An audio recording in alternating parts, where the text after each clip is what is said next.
ನಗರದ ವಸಂತ್ ಸುಬ್ರಾಯ್ ಶೆಟ್ಟಿ ಸ್ಮರಣಾರ್ಥ ಸುಮಾರು 25,000 ರೂಪಾಯಿ ಮೌಲ್ಯದ ವುಡನ್ ಕುರ್ಚಿಯನ್ನು ಹಸ್ತಾಂತರಿಸಿದ ವಿನಾಯಕ್ ವಸಂತ್ ಶೆಟ್ಟಿ. ನಗರದ ಹೊಸ ಮಾರುಕಟ್ಟೆ ಪೊಲೀಸ್ ಠಾಣೆಗೆ ದಿವಂಗತ ವಸಂತ್ ಸುಬ್ರಾಯ್ ಶೆಟ್ಟಿ ಸ್ಮರಣಾರ್ಥ ಪುತ್ರ ವಿನಾಯಕ್ ವಸಂತ್ ಶೆಟ್ಟಿ ಅವರು ಸುಮಾರು 25,000 ರೂಪಾಯಿ ಮೌಲ್ಯದ ವುಡನ್ ಕುರ್ಚಿಯನ್ನು ಹಸ್ತಾಂತರಿಸಿದರು. ಸದಾ ಸಮಾಜಮುಖಿ ಕಾರ್ಯದಲ್ಲಿ ತೊಡಗಿಕೊಳ್ಳುವ ನಗರದ ಶ್ರೀ ಭೂತೇಶ್ವರ ಪತ್ತಿನ ಸಹಕಾರಿ ಸಂಘದ ಮುಖ್ಯ ಕಾರ್ಯನಿರ್ವಹಣಾಧಿಕಾರಿ ವಿನಾಯಕ್ ಶೆಟ್ಟಿ ಅವರು ತಮ್ಮ ತಂದೆಯ ಸ್ಮರಣಾರ್ಥ ದೇಣಿಗೆ ನೀಡುತ್ತಿದ್ದಾರೆ. ಅದರಂತೆ ಇಲ್ಲಿನ ಹೊಸ ಮಾರುಕಟ್ಟೆ ಪೊಲೀಸ್ ಠಾಣೆಗೆ ಅಗತ್ಯವಿದ್ದ ಸುಮಾರು 25,000 ರೂಪಾಯಿ ಮೌಲ್ಯದ 5 ವುಡನ್ ಕುರ್ಚಿಯನ್ನು ಹಸ್ತಾಂತರಿಸಿದರು. ಈ ವೇಳೆ ಹಿರಿಯ ವಕೀಲ ಎಸ್.ಎನ್. ನಾಯ್ಕ್, ಹೊಸ ಮಾರುಕಟ್ಟೆ ಪೊಲೀಸ್ ಠಾಣೆಯ ಪಿಎಸ್ಐ ರತ್ನಾಕುರಿ ಮತ್ತಿತರರು ಉಪಸ್ಥಿತರಿದ್ದರು. ಕೇಂದ್ರದ ತೆರಿಗೆ ಹಂಚಿಕೆ ಬಗ್ಗೆ ನಿರಾಧಾರ ಆರೋಪ ಮಾಡಿರುವ ಸಿದ್ದರಾಮಯ್ಯನವರು ಸಮಗ್ರವಾಗಿ ರಾಜ್ಯದ ಅಭಿವೃದ್ಧಿಯನ್ನು ನಿರ್ಲಕ್ಷಿಸುವುದು ಕಾಣಿಸುತ್ತದೆ. ವಿಶ್ವೇಶ್ವರ ಕಾಗೇರಿ.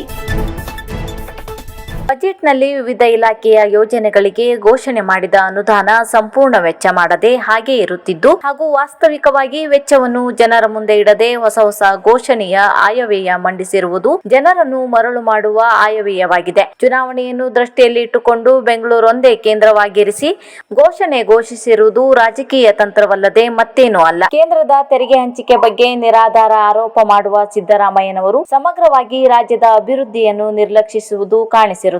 ಪಶ್ಚಿಮ ಘಟ್ಟ ಮತ್ತು ಕರಾವಳಿ ಪ್ರದೇಶದ ಜನರಿಗೆ ಯಾವುದೇ ದೀರ್ಘವಾದ ಯೋಜನೆಯನ್ನು ನೀಡದೇ ಇರುವುದು ವಿಷಾದಕರ ಸಂಗತಿಯಾಗಿದೆ. ಮುಸ್ಲಿಮರಿಗೆ ಕೈಗಾರಿಕಾ ಪ್ರದೇಶ ಭೂಮಿಯ ಹಂಚಿಕೆಯಲ್ಲೂ ಮತ್ತು ಗುತ್ತಿಗೆ ನೀಡುವಲ್ಲೂ ಸಹ ಅವರಿಗೆ ಮೀಸಲಾತಿ ನೀಡಿರುವುದು ಓಲೈಕೆಯ ರಾಜಕಾರಣವಾಗಿದೆ. ಈ ಆಯವ್ಯಯದಲ್ಲಿ ಯಾವುದೇ ಸಮಗ್ರ ಅಭಿವೃದ್ಧಿ ಇಲ್ಲದೆ ತುಷ್ಟೀಕರಣ ರಾಜನೀತಿ ಮಾಡುತ್ತಿರುವುದು ಖಂಡನೀಯ. ಒಟ್ಟಿನಲ್ಲಿ ಈ ಆಯವ್ಯಯ ಅಂಕೆ ಸಂಖ್ಯೆ ಆಟ ಆಗಿದೆ ಅಷ್ಟೇ ಎಂದು ವಿಶ್ವೇಶ್ವರ ಕಾಗೇರಿ ಅವರು ತಿಳಿಸಿದ್ದಾರೆ.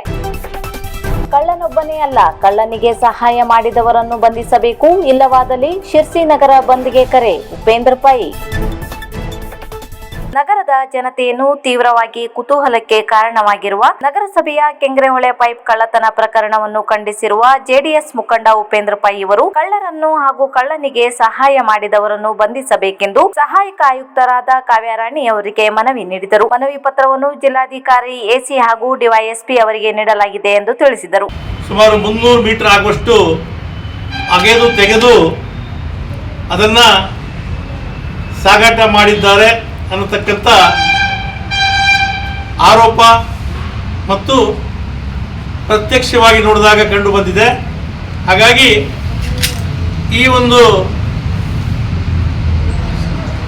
ಸಾರ್ವಜನಿಕವಾಗಿ ನಾವು ಗಮನಕ್ಕೆ ತಂದಿದ್ದು ಈ ರೀತಿಯಾಗಿ ಬಹುಶಃ ಕೋಟ್ಯಾಂತರ ಬೆಲೆ ಬಾಳುವ ಸರ್ಕಾರದ ಆಸ್ತಿ, ಇದು ಜನರ ಆಸ್ತಿ, ಜನ ತೆರಿಗೆ ಕಟ್ಟಿದಂಥ ಆಸ್ತಿ, ಇದು ಈ ರೀತಿ ಹಗಲ ದರೋಡೆ ಆಗಿದೆ. ಆದರೂ ಕೂಡ ಯಾರೂ ಬಂಧನ ಆಗಿಲ್ಲ. JCB ಮತ್ತು ಆ ಸಾಗಾಟ ಮಾಡಿದಂಥ ವಾಹನ ಎರಡು ಅಷ್ಟೇ ಈಗಾಗಲೇ ಅದನ್ನು ಬಂಧನದಲ್ಲಿದೆ. ಹಾಗಾಗಿ ಇನ್ನು ಆರೋಪಿಗಳು ಯಾರು ಅನ್ನೋದನ್ನು ಕೂಡ ಸಿಕ್ಕಿಲ್ಲ. ಹಾಗಾಗಿ ಜನತೆ ಇವತ್ತು ಅಧಿಕಾರಿಗಳ ಮೇಲೆ ಸಂಪೂರ್ಣವಾಗಿ ವಿಶ್ವಾಸ ಇಟ್ಟಿರುವುದರಿಂದ ಇದು ಕೂಡಲೇ ಅವರನ್ನು ಸಂಬಂಧಿಸಿದವರು ಬಂಧಿಸಿ, ಇದರಲ್ಲಿ ಯಾರೇ ಎಷ್ಟೇ ದೊಡ್ಡ ಪ್ರಭಾವಿ ಕೈವಾಡ ಇದ್ದರೂ ಕೂಡ ತಾವು ಅದನ್ನು ಪರಿಗಣನೆ ತೆಗೆದುಕೊಳ್ಳದೆ ಕೂಡಲೇ ಅವರನ್ನು ಬಂಧಿಸಬೇಕು. ಮತ್ತು ಅವರ ಮೇಲೆ ಕಳ್ಳತನದ ಆರೋಪದ ಬದಲಾಗಿ ಅದಕ್ಕೆ ದರೋಡೆ ಪ್ರಕರಣ ಅನ್ನತಕ್ಕಂಥದ್ದು ತಾವು ಪರಿಗಣಿಸಿ ಆ ಸೆಕ್ಷನ್ ಅಡಿಯಲ್ಲಿ ಆ ತನಿಖೆಯನ್ನು ಮುಂದುವರಿಸಬೇಕೇನು ಇವತ್ತಿನ ನಮ್ಮ ಆಗ್ರಹ. ಯಾರನ್ನು ಅಕಸ್ಮಾತ್ ಬಂಧನ ಮಾಡದೇ ಇದ್ದರೆ ಸಂಪೂರ್ಣ ಶಿರ್ಸಿ ನಗರವನ್ನು ಬಂದು ಕರೆದು ಎಲ್ಲ ಸಾರ್ವಜನಿಕರನ್ನು ಸೇರಿಸಿ ಇದು ತನಿಖೆ ಆಗುವವರೆಗೂ, ಸಂಬಂಧಿಸಿದವರು ಬಂಧನ ಆಗುವವರೆಗೂ ಇದು ನಮ್ಮ JDSನ ಹೋರಾಟ ನಿಲ್ಲುವುದಿಲ್ಲ. ತದನಂತರದಲ್ಲಿ ಮುಂದಿನ ದಿನಗಳಲ್ಲಿ ವಿಧಾನಸೌಧದ ಬಾಗಿಲಿಗೂ ಕೂಡ ಈ ಪ್ರಕರಣ ಹೋಗಬಹುದು ಅನ್ನೋದನ್ನು ಕೂಡ ನಾನು ಈ ಸಂದರ್ಭದಲ್ಲಿ ತಮ್ಮ ಗಮನಕ್ಕೆ ತರ್ತೇನೆ.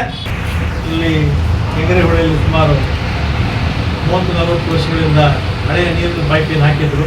ಹೊಸ ಪೈಪ್ ಹಾಕಿದ್ದಂತ ಈಗಾಗಲೇ ಅದು ಕಳ್ಳತನ ಆಗಿದ್ದು, ಈಗಾಗಲೇ JCB ಮತ್ತು ವಾಹನ ಕೂಡ ಬಂಧನ ಆಗಿದ್ದು, ಇವೆಲ್ಲ ಕೂಡ ತಮ್ಮ ಗಮನಕ್ಕೆ ಬಂದ ತಿಳ್ಕೊತೇನೆ.